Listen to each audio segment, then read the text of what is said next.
Anong mga tsinggo?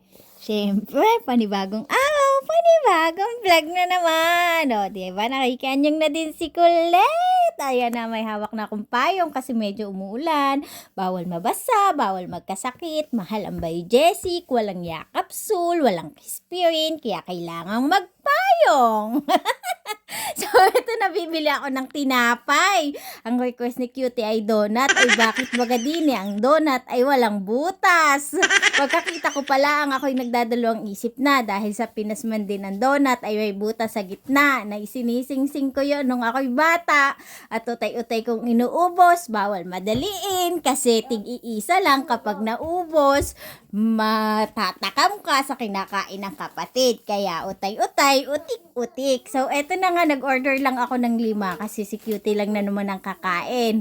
So, eto ay yung may chocolate sa ibabaw, tapos may mga nakasprinkle baga yun, na mga kending maliliit, ano baga yun, basta yun na yun.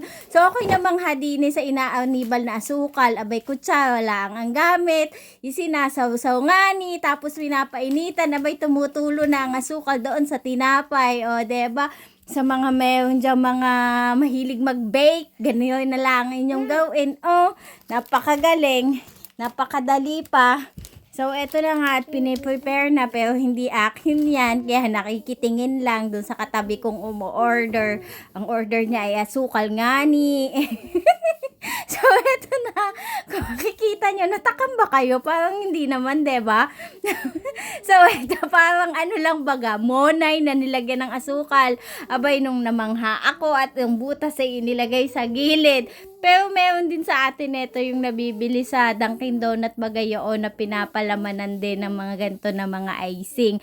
Pero syempre, masarap pa yung gawang Pinas. So, eto na ang aking order nga ni. Ang tsokolate sa ibabaw. Pero sabi ko, sa susunod na punta ko dito, ay gusto ko ay yung may butas sa gitna, sabi ko kay Manong. So, eto na, pine-prepare na sa mga mahilig dyan na mag-bake.